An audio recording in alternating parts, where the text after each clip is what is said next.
हमारी लाडली जो नहीं करे तो दर्शन कर रहे ना, सब सम्मिलित है सेवा में। निकुंज में सेवा कैसे, एक सखी पत्रावली लगा रही तो शास्त्रों सखियां तन्मय हो रही हैं उसी पत्रावली में, तो सबकी पत्रावली की सेवा हो रही। एक पान की बीड़ी पवा रहे, सब तन्मय हो रही तो सबकी बीड़ी सेवा हो रही। ये आंतरिक विषय है। आगे जब मन पवित्र होकर सेवा में जाएगा तो आप देख लेंगे। उसमें थोड़ा होता है कि मैंने पत्रावली नहीं कि तू हट, मैं पत्रावली करूंगी, कल तूने की थी, ऐसा नहीं। सब सखियों में एक ही मन है। अगर एक प्रियाजू को चवर कर रही है तो अनंतों सखियां चवर कर रही। ये बात तब समझ में आएगी जब वहां प्रवेश होना। पर मान लो सुन के, ये सुनने को ही मिल रहा है, बड़ी दुर्लभ बात है। श्रीपाद आगे जो कह रहे हैं, क्षिप्त दिव्यहार निष्क कौस्तुभादि चंद्रिकम गंधलिप्त वक्ष आत राधिकांग पल्लवम राधिका विचित्र वेश भूषणादि तत्परम राधयाभिलिंगनोद्गतांति रोम विग्रहम। अंग अंग से रूप कांति प्रकाशित हो रही है हमारी स्वामी जी की। पार्श्व में विराजमान कौस्तुभ मणि धारण किए हुए श्री लालजू महाराज और पल्लवों से आच्छादित लता भवन में और पल्लवों की शैया में जो हमारी प्रियाजू विराजमान, अद्भुत वेशभूषा, श्याम तमाल के समीप मानो कंचन बेली लिपटी हुई हो, ऐसी गूढ़ स्वरूप वाली प्रियाजू। लब्धानन्वम भजन विभवम चैक चोरो निशीथे। बहुत जोर की बात है, चोरी चोरी भजन करना सीखो। श्रीपाद कह चोरो निशीथे, निशीथ कहते हैं अर्धरात्रि को 12 बजे। चोर का प्रोग्राम 12 बजे से शुरू होता है, नहीं होता? क्योंकि 12 और 2 का जो समय होता है इसमें सब बेशुद्ध होने लगते हैं। 4 तक तो जिसको नींद ना आती हो तो 2 से 4 के बीच में आ ही जाएगी। और यही होता है भजनानंदी का भजन का समय। 12, 12:30 इसमें दिनचर्या प्रारंभ हो जाती है। 8 और 9 के बीच में शयन। भैया कमाने आए हैं, यहां ओवर टाइम भी करना है, सब सो रहे हैं और उस समय जब हो रहा है लब्ध्वानन्वम भजन विभवम। अपने गुरुदेव भगवान की दिनचर्या काफी समय तक जब वहीं रहे तब देख पाए। सेवा तो बहुत वर्षों में उनकी कृपा से सौभाग्य मिला, पर नजदीक रह करके लगभग वो 2-2:30 बजे शयन करते थे और 4:30 बजे दिनचर्या प्रारंभ हो जाती थी। अभ्यास तो 2 बजे का पूर्व का था ही, जगने का अपने का ही। जैसे 12:30-1 बजे उठे तो देखा शांत बैठे, अरे गुरुदेव इस समय बैठे हुए। जहां और 2:30-3 बजे 4:30 बजे सोच स्नान।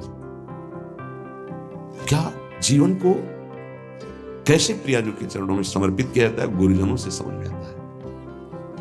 कभी कोई बाल भोग, कभी कोई ब्याहुला, कोई उत्सव, 20 वर्ष नहीं, ये सब यहां हो रहा है। वहां दर्शन कोई गुरु जी की, श्री जी की नहीं, संभाषण नहीं, आंख उठा के देखना नहीं, ये पास रहकर। ये अब जो है ना, तो बरसंत में सहजाद्भुत शौक्य धारारम, सहज में सुख वर्षा कर रहे हैं, देख रहे हैं, संभाषण कर रहे हैं, आरती कर रहे हैं, सब दर्शन कर सकते हैं, प्रवेश नहीं। लब्ध्वानन्वम भजन विभवम चैक चोरौ निशीथे, आदेश कर रहे हैं हमारी श्री जी का भजन चोर चोर करो, चोर चोर, चोरी चोरी, कोई जान न पावे कि आपकी कितनी ऊंची अवस्था है। हे भजन का स्वरूप समझो, अंदर ही अंदर आपके आग जल जाए भजन करने की। जितना नींद को कम कर पाओ धीरे धीरे, ऐसा वो कम करना नहीं माना जाएगा कि सत्संग में सो गए, माला चलाते समय सो गए, फिर ये ठीक नहीं, ये विक्षेप नहीं होना चाहिए। जिस समय से जगे तो बस जगे, फिर झपक नहीं आनी चाहिए, तब माना जाएगा कि आपका अभ्यास ठीक है। अब उधर तो आपने तोड़ दिया नींद अपनी और इधर पूरी कर रहे हो, तो फायदा क्या हुआ तोड़ने का? सत्संग में नींद पूरी कर रहे हो, कीर्तन में नींद पूरी कर रहे हो, और आप तो ये उपासना में ऐसा ठीक नहीं है।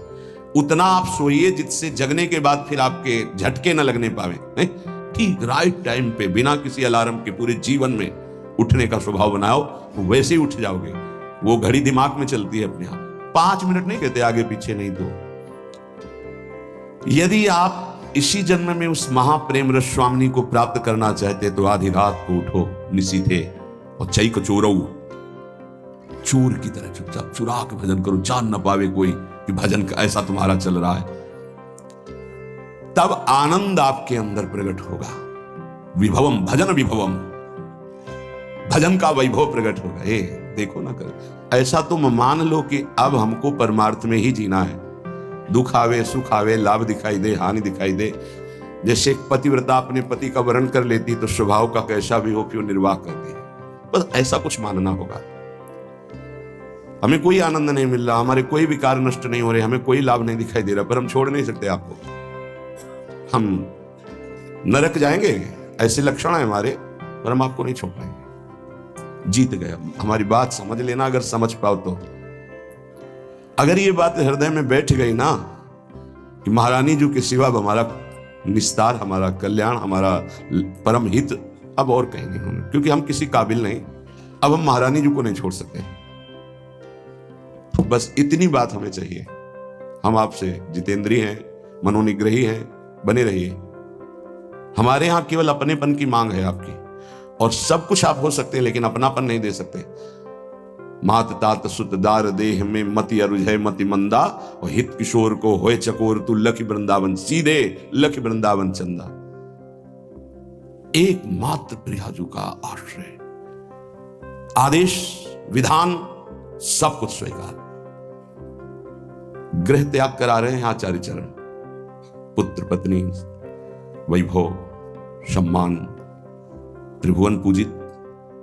आदेश होता है कि राधा वल्लभ जी को, दो सखियों को प्रश्नवाचक चिन्ह नहीं आया कि प्रभु अभी तो त्याग के ही आ रहे हैं। क्या कहेंगे देवन वाले कि हित हरिवंश महाप्रभु यहां तो गृह त्याग किया।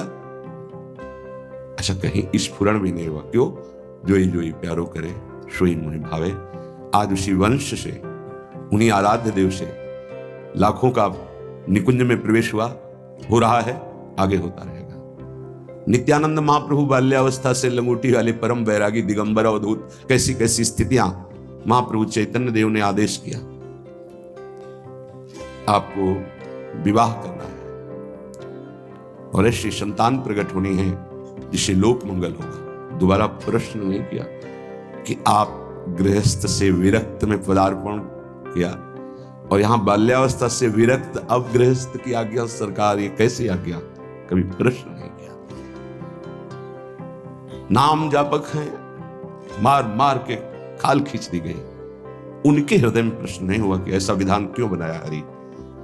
बहुत विचार करने पर उपासक को बहुत धैर्यवान होकर के इस मार्ग में चलना है, ऐसे चला जाता है। ये मार्ग ऐसे चला, कुछ पकड़ना मत तो वो आपको पकड़ लेंगे, गिरोगे नहीं।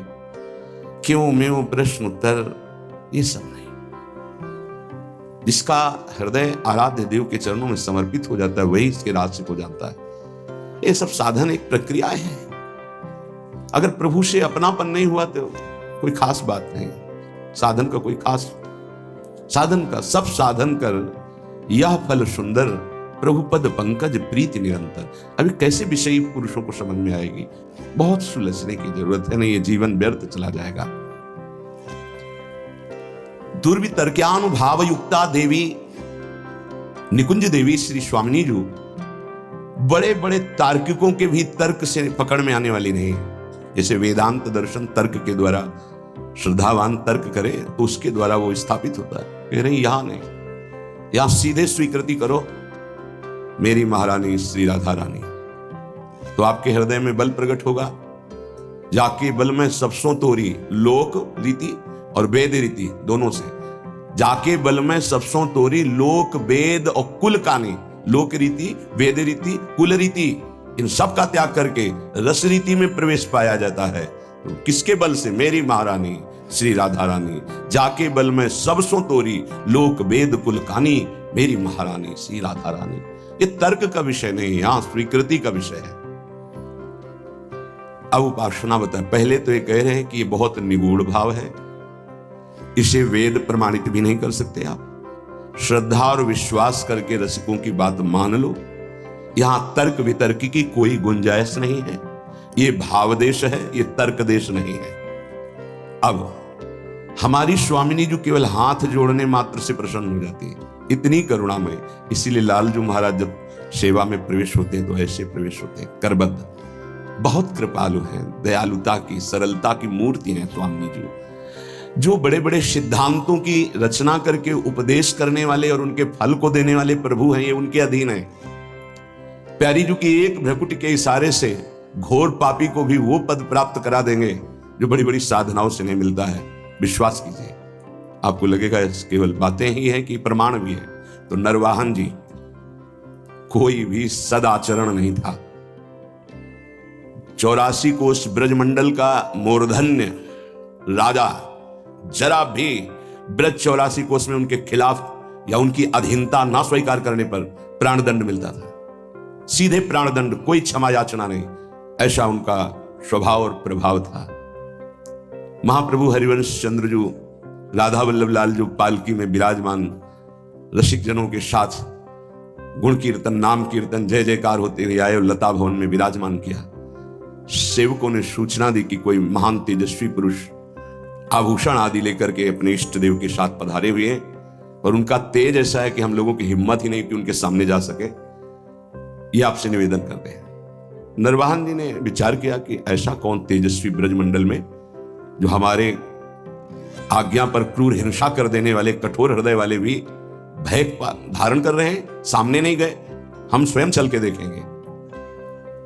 एक भागवतिक आभा होती है, भागवतिक बल होता है, वो जिस पर कृपा होनी होती है उसी को अनुभव में आता है। जैसे अपने गुरुदेव भगवान के पास जब जाते हैं तो एक भागवतिक बल वहां स्थापित है। वो शायद है कि लाडली जी की कृपा से आपको दिखाई देगा।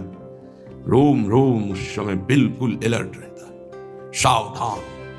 एक अद्भुत कि जब गुरुदेव श्री जी को देख रहे हैं तो हम गुरुदेव को देख सकते हैं, लेकिन जब गुरुदेव हमारी तरफ देखेंगे तो हमारी हिम्मत नहीं कि हम देख सकें, नेत्र झुक जाएंगे ऐसे। वो एक अद्भुत बल होता है। नरवाहन जी पर कृपा होनी थी। हितजू महाराज किसी भी भाव से कोई आवे तो उसको श्री जी प्रदान करते, इतने अद्भुत दाता है। महिमा तेरी कहा कहूं, श्री हरिवंश दयाल तेरे द्वारे बटत हैं सहज लाडली लाल। बड़ा विचार कर रहा था कैसे होंगे, क्या प्रभाव होगा। जब दर्शन करने के लिए आए तो हिम्मत नहीं पड़ी सामने जाने की। लता भवन की ओट से देखा, जैसे प्रियाजू के नेत्र ऐसे हितजू महाराज के नेत्र। अतुलित रस बरसत सदा सुख निधान बनवासी, अद्भुत महिमा मही प्रगट सुंदरता की रास। सुंदरता की रास कनक द्युति देह रुचि। जैसे स्वामिनी जी के श्री अंग की कांति, सात कुंभ तन गोरी, ऐसे हित सजनी स्वरूपा महाप्रभु हरिवंश चंद्र जी की। अजान बाहो कमल नयन, सुंदर नासिका सुंदर थोड़ी, युगल चरणारविंद, पान किया और उन्मत्तता छावे। अभी राधा वल्लभ जी को देखा ही नहीं था, केवल महाप्रभु को देखा था। बस हृदय में बैठा लिया। वहां रसिक जन कीर्तन कर रहे थे, राधा वल्लभ श्री हरिवंश श्री वृंदावन श्री वंचन। बैठा लिया, राधा वल्लभ श्री हरिवंश, राधा वल्लभ श्री हरिवंश। ये नाम जपते ही कुछ दिनों में ऐसा लगने लगा कि मैं बहुत अधम हूं, अब नहीं करूंगा, अपने हाथ से किसी की हिंसा नहीं करूंगा, कभी चोरी नहीं करूंगा, कभी किसी से कर नहीं लूंगा, ऐसा। और एक तरह से परम वैरागी होकर रह रहे हैं, पर कार्यक्रम उनका वही चल रहा है। उनके अनुगामी जनों ने जैनी व्यापारी की बड़ी नौका को रोका और कहा यहां से निकलने वाले को कर देना पड़ता है। उसके साथ कई 100 सैनिक बलवान थे, तो सैनिकों के बल के कारण उसने कर देना अस्वीकार कर दिया। युद्ध हुआ, समस्त सैनिक मारे गए, जैनी को बंदी बना लिया, पूरी संपत्ति नाव की हड़प ली। छोटी मोटी नाव नहीं जिसमें 8-9 से सैनिक सुरक्षा में हो तो कितना ऐश्वर्य होगा। पहले नावों से ही व्यापार होता था। नौका पूरी जब्त कर ली गई, उसको बंदी बना लिया गया। और उसमें जो मुखिया थे, क्योंकि नरवाहन जी तो राधा वल्लभ श्री हरिवंश आठों पैर जप में लग गए थे, कैसी असीम कृपा हुई थी। पहले दर्शन में ही लुट गए थे, अब वो कैसे लूटेंगे। उनके अनुयायियों ने उस जैनी से कहा कि अगर आप जितनी संपत्ति है इतनी दोबारा नहीं मंगाते हैं तो आपको फांसी की सजा दी जाएगी। उतनी संपत्ति उसके पास थी नहीं। धीरे धीरे फांसी का समय निश्चित हो गया कि कल फांसी दी जाएगी। तो रात में 9-10 बजे शयन भोग लेकर के एक दासी गई और उससे कहा कि तुम सावधान, कल तुम्हारी मृत्यु का दिन है। रो पड़ा, मेरा क्या अपराध। बोला यहां अपराध नहीं गिने जाते, यहां कोई निर्णय नहीं होता, मारे जाओगे कल तुम। उसका कोई उपाय बचने का? बोले एक उपाय है, रात्रि के 12 बजे राधा वल्लभ श्री हरिवंश, राधा वल्लभ श्री हरिवंश जोर से उच्चारण करना, मुझे पूरा विश्वास है ये नाम तुम्हें बचा लेगा। अरे तो मरने वाले को जैसे संजीवनी बूटी मिल जाए थोड़ी ही देर के बाद उच्च स्वर से शुरू किया, राधा वल्लभ श्री हरिवंश, राधा वल्लभ श्री हरिवंश। वो आवाज नरवाहन जी जहां एकांत में जप कर रहे थे वहां पर, अरे ये तो अपराध बन गया, मेरे गुरु जी का कोई शिष्य बंदी बना लिया गया। तत्काल गए, खुलवाई जेल, अंदर गए, हाथ जोड़ा, प्रणाम किया और कहा मुझे क्षमा करना, मुझे पता नहीं था आप हमारे गुरु भाई हैं। अपने सैनिकों को बुलाया और कहा तत्काल पूरी संपत्ति दी जाए और अधिक संपत्ति इनको दी जाए। उनसे हाथ जोड़ के कहा कभी गुरुजी के सामने ये चर्चा मत चलाना कि आपको इस तरह से प्रताड़ित किया गया। आज से बिल्कुल आदेश लागू हो जाएगा, कुछ किसी के साथ ऐसा नहीं होगा, नहीं तो बहुत बड़ी गलती हो जाती। जहां उसको फांसी की सजा मिलनी थी वहां नवीन वस्त्र धारण कराकर सारी संपत्ति उसके मन में आया, एक बार तो उनसे मिलूं जिनके नाम के बल से मुझे सम्मान मिला, जहां मृत्यु मिलने वाली थी, और व्यापार में जो लाभ मिलता उससे अधिक धन मिल गया। उनका मूल तो मिला ही, और भी संपत्ति नरवाहन जी ने दी इस बात की कि मेरा गुरु भाई है। लता भवन में आए, पता लगा के महाप्रभु के दर्शन की सारी संपत्ति भेंट की। महाप्रभु ने कहा आप इसका प्रयोग स्वयं कीजिए और कहीं लगा दीजिए, हमारे राधा वल्लभ लाल लता भवन में विराजमान, हमें इतनी संपत्ति की जरूरत नहीं, पर आप देना क्यों चाहते हैं? तो उनका आपके नाम के कारण मेरा जीवन बच गया। पूरी घटना बताई। तो मैं तो नहीं जानता नरवाहन कौन है। महाप्रभु को इतनी करुणा उदय हुई कि केवल राधा वल्लभ श्री हरिवंश नाम सुनकर ऐसा बुलाओ कहाँ है। अब नरवाहन जी को बुलाया गया तो कांपते हुए आए कि पता नहीं, अब उनके हृदय में तो था मेरे गुरुदेव हरिवंश चंद्र मेरे इष्ट राधा वल्लभ, पता नहीं गुरुदेव क्या दंड विधान करेंगे क्योंकि गलती हो गई। जे भी सामने गए महाप्रभु को देखकर रो पड़े। ऐसा सौंदर्य, ऐसी करुणा महाप्रभु के स्वरूप से चरणों में गिरे। महाप्रभु ने कहा नरवाहन आज तुमने खरीद लिया मुझे। अब उनको आत्मबल प्राप्त हुआ। उनका तुमने कभी हमसे दीक्षा नहीं ली, कभी ऐसा संग नहीं किया, केवल सुनने मात्र से। तो देखो मैं तुम्हें अपने नित्य विहार का सर्वस्व प्रदान करता हूं, विलास रस और रास रस। 11वां पद विलास रस का है। मंजुल कल कुंज देश राधा हरि विशद वेश, राका नव कुमुद बंधु शरद जामिनी, श्यामल दुति कनक अंग बिहरत मिली एक संग। ये विलास का पद है। और 12वां पद चल ही राधिके सुजान, तेरे हित सुख निधान, रास रचु श्याम तट कलिंद नंदिनी। इसके आखिर में नरवाहन प्रभु निहार, लोचन भरी घोषणार, नक्सिक सौंदर्य काम दुख निकंदनी। देख हमारे प्रिया प्रीतम कैसे, जो अनंत जन्मों की साधनाओं से भी नहीं बनता, क्षण में महाप्रभु ने बात। हम ऐसे आचार्य की शरण में हैं जो करुणा समुद्र लाडली का साक्षात स्वरूप है। हमारी श्री जी और हमारी हित सजनी जो एक ही हैं। आप देखो सिद्धांत विचार में ध्रुवदास जी कहते हैं तहां श्रीजू के श्री मुख की बानी, श्रीजू के श्री मुख की बानी, हितजू को संबोधन करते हैं तहां श्री जी के श्री मुख की बानी। ये गूढ़ विषय है। आचार्य कृपा करें, रसिक जन कृपा करें तो घोर पापाचारी को भी नित्य विहार रस प्रदान कर दे। हमारी स्वामिनी जो बड़ी कृपालु है, हाथ जोड़कर नमस्कार करने मात्र से ही प्रसन्न हो जाने वाली प्रिया जो है। क्या करो? बोले निकुंज देवी की सेवा विराजमान करो। निकुंज देवी प्रियाजू की सेवा। प्रियाजू ये नाम सेवा, राधा नाम सेवा, राधा वल्लभ रूप सेवा, ये प्रियाजू ही है। राधा ही जहां की वल्लभ है, यह है प्रेम उपासना। यहाँ की वल्लभ कौन है, प्रीतम कौन है? मेरे प्राणनाथ श्री श्यामा, शपथ करो तृण छिए, राहो को काहू मन ही। हमारी प्रियाजू को श्याम वर्ण बहुत पसंद है, प्रीतम के श्रीअंग कांति के कारण। तो श्री